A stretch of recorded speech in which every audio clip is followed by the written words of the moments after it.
Hello guys, नमस्कार, जोहार, सत श्री अकाल। एग्जाम फाइटर नंबर पर आप सभी का बहुत बहुत स्वागत है।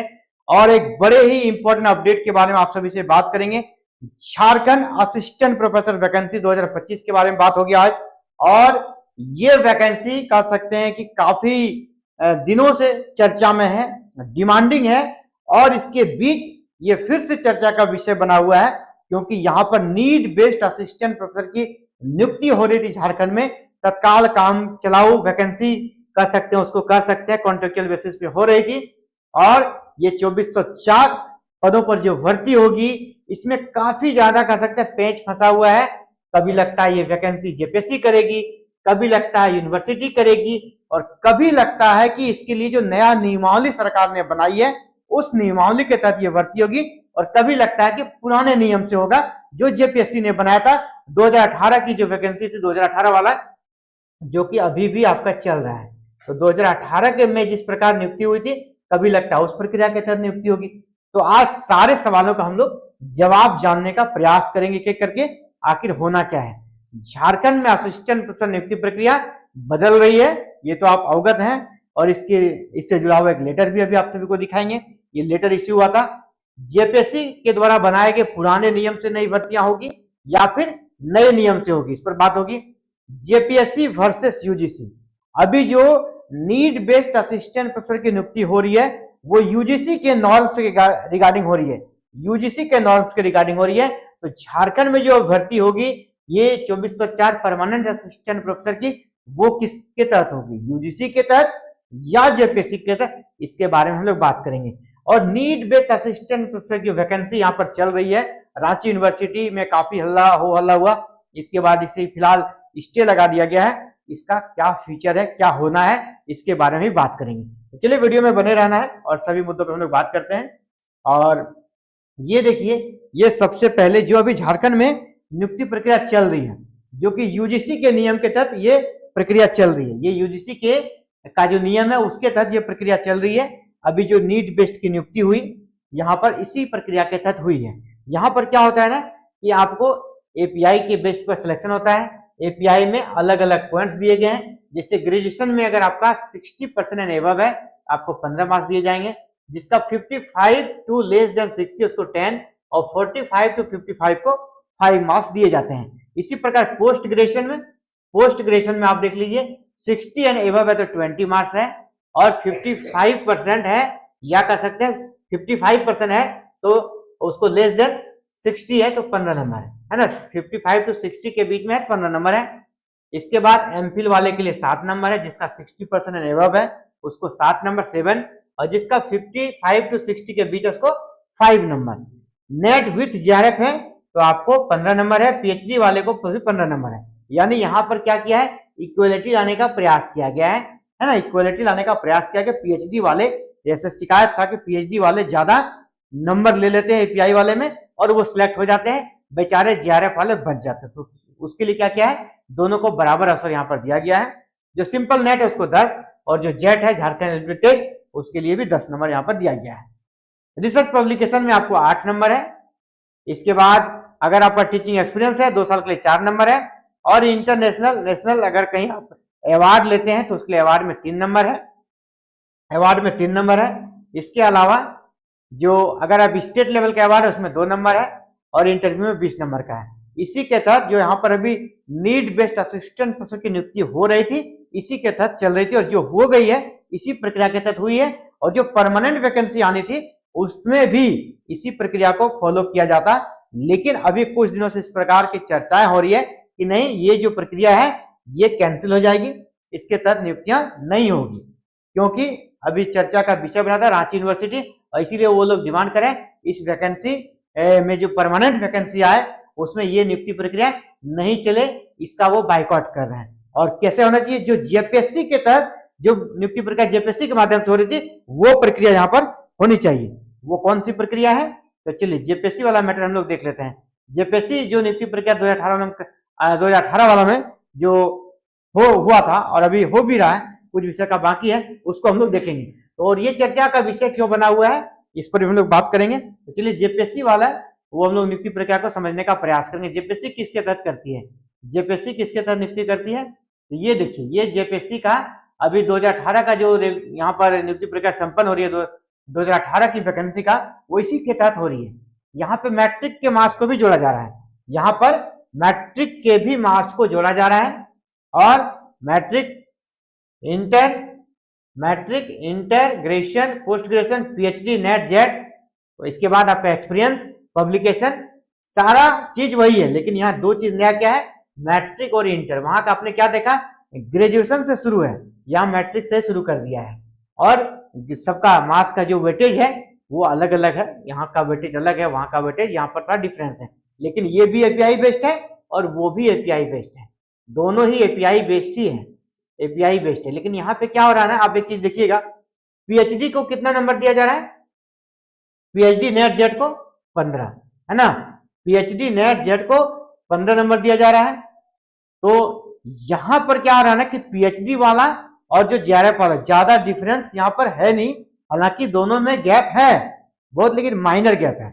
और अभी जो नया वाला में क्या किया गया है, उस गैप को मिटा दिया गया है, अंतर वही है।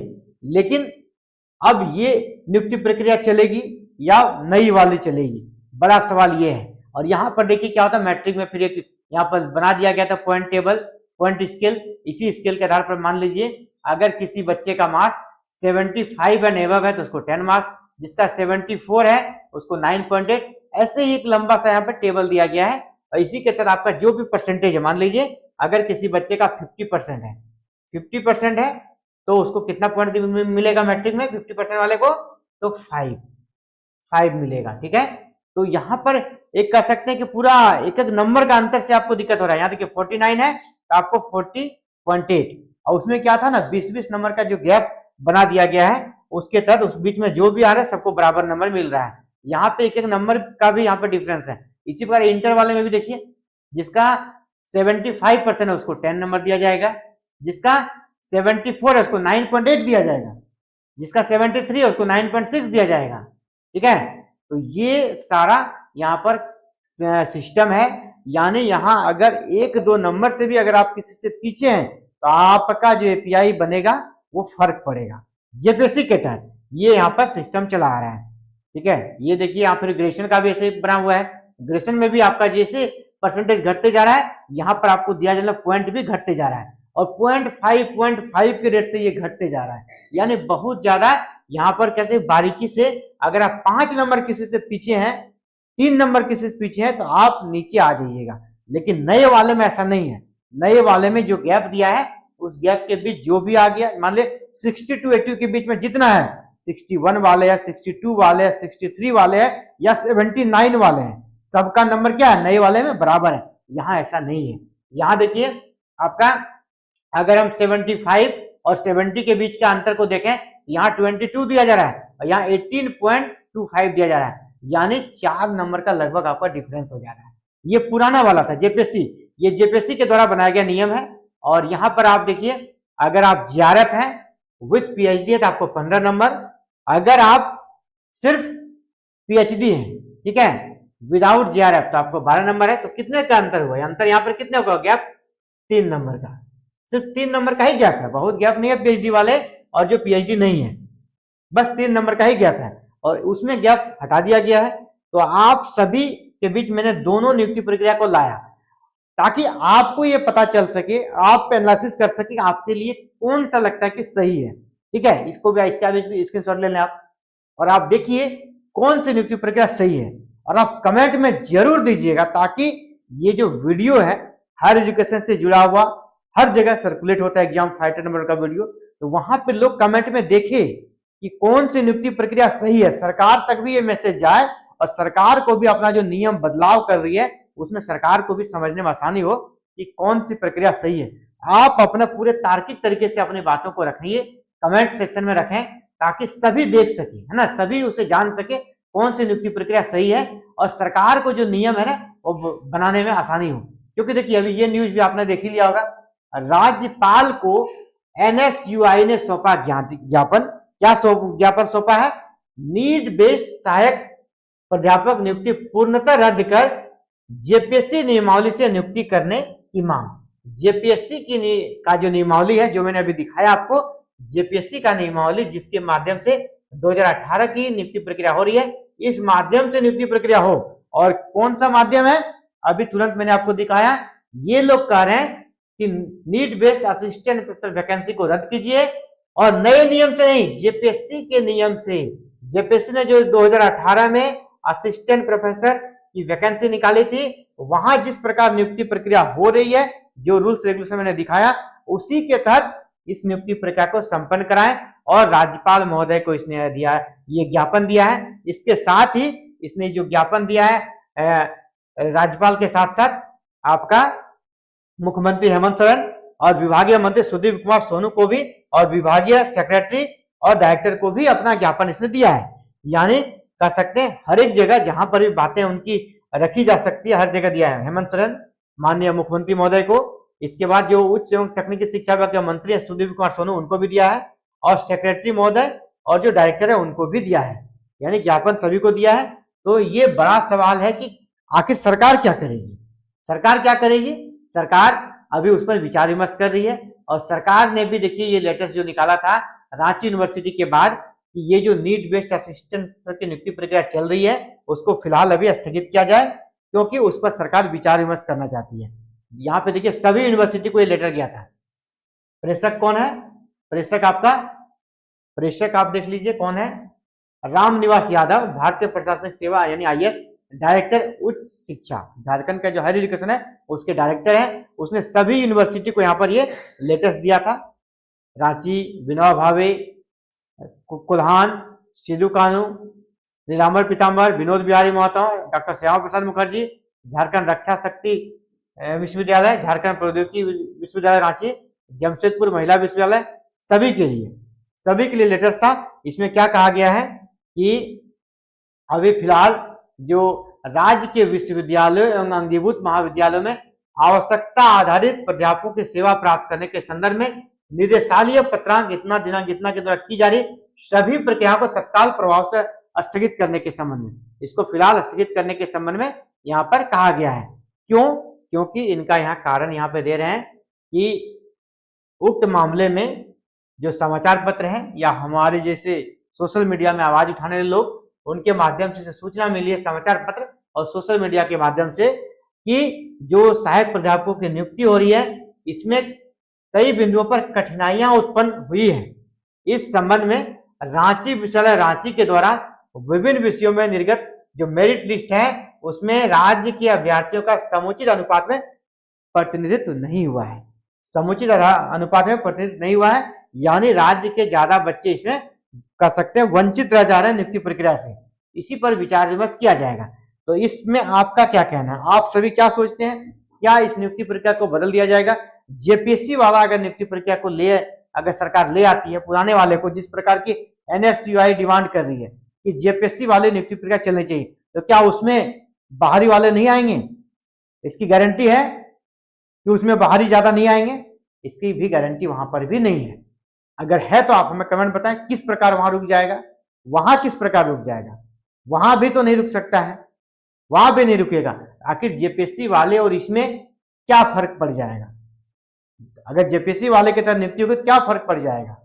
आप जरूर अपने विचारों को रखें ताकि हमें और जो भी यहाँ हमसे जुड़े हुए लोग हैं या सरकार के लोग हैं उन तक हम अपने आवाज को पहुंचा सकें कि क्या क्या उससे बेनिफिट्स है और इससे क्या क्या लॉस है इस प्रक्रिया से। क्योंकि सरकार का क्या कहना है, तत्काल प्रभाव से इसे स्थगित किया जाता है, लेकिन यहाँ पे साफ साफ लिखा है कि गहन समीक्षा अपेक्षित है। सरकार इस पर गहन समीक्षा करना चाहती है ना, चिंतन मनन करना चाहती है और एक सही निष्कर्ष पर पहुंचना चाहती है। और सही निष्कर्ष पर वो कैसे पहुंचेगी?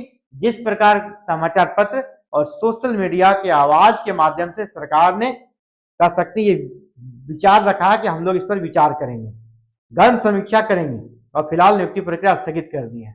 तो उसी प्रकार अगर आप अपने विचारों को यहाँ पर रखेंगे कमेंट में, तो सरकार फिर उन विचारों को या सोशल मीडिया के माध्यम से सरकार के जो नुमाइंदे उन तक पहुंचेगी। आप सभी अपने विचारों को वहां रखेंगे, इससे सरकार को अपना जो नियम बनाने में आसानी होगी।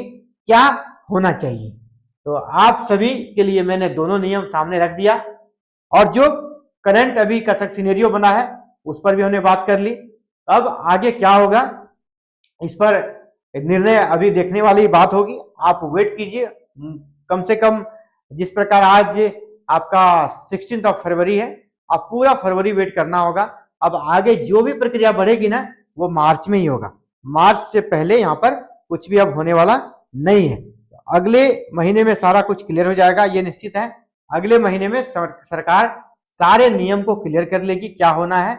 और आपको ये भी बता दें कि जल्द ही जेपीएससी चेयरमैन की भी नियुक्ति होने वाली है, और जेपीएससी चेयरमैन की नियुक्ति होने के बाद आपको ये भी अभी बता दूं, पहले ही एग्जाम फाइटर नंबर 1 के माध्यम से जो भी चीजें कही जाती है वो पुख्ता सबूत के साथ कर रहा हूं। जैसे ही जेपीएससी चेयरमैन की नियुक्ति होगी, जेट का नोटिफिकेशन आएगा, झारखंड एलिजिबिलिटी टेस्ट का नोटिफिकेशन आएगा। असिस्टेंट प्रोफेसर की परमानेंट वैकेंसी अभी इतनी जल्दी नहीं आने वाली है, पहले जेट का आयोजन होगा। इसके बाद अभी जेपीएससी के नियम से होगा, नए नियम से होगा, यूनिवर्सिटी करेगी या जेपीएससी करेगी परमानेंट असिस्टेंट प्रोफेसर की नियुक्ति, ये सारे मुद्दे कह सकते हैं अभी क्लियर नहीं हुए हैं। बहुत सारा मैटर्स यहाँ पर उलझा हुआ है, इसलिए 2404 असिस्टेंट प्रोफेसर की नियुक्ति प्रक्रिया में फिलहाल तो विलंब होता दिख रहा है। और आगे जो भी अपडेट आती है आपको इसकी सूचना विद इन टाइम सबसे पहले एग्जाम फाइटर नंबर 1 पे मिल जाएगी। फिलहाल अभी क्या होना है, जैसे चेयरमैन की नियुक्ति होगी जेट का आयोजन होगा। जेट का आयोजन आपका बहुत जल्द होने वाला है। तो जो बच्चे जेट का प्रिपरेशन करना चाहते हैं आप हमारे साथ जुड़ सकते हो, और यहाँ पर जेट के लिए क्लासेस हम लोग स्टार्ट करेंगे। जैसे थोड़ा जेपीएससी चेयरमैन नियुक्त हो जाते हैं, आगे कोई सुगबुगाहट होती है, तुरंत क्लासेस आपके लिए हम लोग आरंभ कर देंगे। अलग अलग विषयों की वेल एक्सपर्ट फैकल्टी जो ऑलरेडी असिस्टेंट प्रोफेसर हैं उनके माध्यम से क्लासेस होगी, और बिल्कुल प्रॉपर वे से बेस्ट तरीके से क्लासेस होगी। यहाँ पर आप सभी गलती क्या करते हैं, दिल्ली वाले टीचर से पढ़ लेते हैं, है ना, इलाहाबाद वाले टीचर से पढ़ लेते हैं। नहीं, झारखंड की वैकेंसी है, झारखंड में जेट का आयोजन होना है, झारखंड के टीचर से पढ़े। यहाँ आपको झारखंड के टीचर से पढ़ाया जाएगा, झारखंड में जो ऑलरेडी असिस्टेंट प्रोफेसर हैं उनसे पढ़ाया जाएगा आपको जेट के लिए। पेपर 1 की भी तैयारी कराई जाएगी, और पेपर 2 में भी मैक्सिमम सब्जेक्ट की यहाँ पर तैयारी कराई जाएगी। और जल्द ही एग्जाम फाइटर नंबर 1 का ऐप भी लॉन्च हो रहा है, और वो उस ऐप के माध्यम से आप क्लासेस को, लाइव क्लासेस और रिकॉर्डेड क्लासेस और पीडीएफ नोट्स सभी चीजों को प्राप्त कर सकते हैं। आप चाहते हैं आगे के अपडेट्स भी आपको मिलते रहें, विद इन टाइम सभी जानकारी मिलते रहे, चाहे वो क्लास से जुड़ी हुई चाहे फिर आपका एग्जाम से जुड़ी हुई हो। तो आप हमारे चैनल को आज ही सब्सक्राइब करें, सब्सक्राइब करके बेल आइकन को प्रेस कर लें, और ऑल बटन को जरूर क्लिक कर लीजिएगा, ताकि फर्दर जो भी अपडेट आए इसकी सूचना आपको विद इन सबसे पहले और सबसे सटीक सूचना मिल सके। और आप अपडेट को पहले प्राप्त कर ही सकते हैं, इसके साथ ही क्लासेस में भी आप डे 1 से क्लासेस ज्वाइन कर सकते हैं, ताकि आपका कोई क्लास छूटे नहीं। तो फिलहाल इस वीडियो में इतना ही, जल्दी मिलते हैं नए अपडेट साथ एक नई वीडियो में। तब तक के लिए आप सभी से अलविदा। जय हिंद, जय भारत, जोहार झारखंड।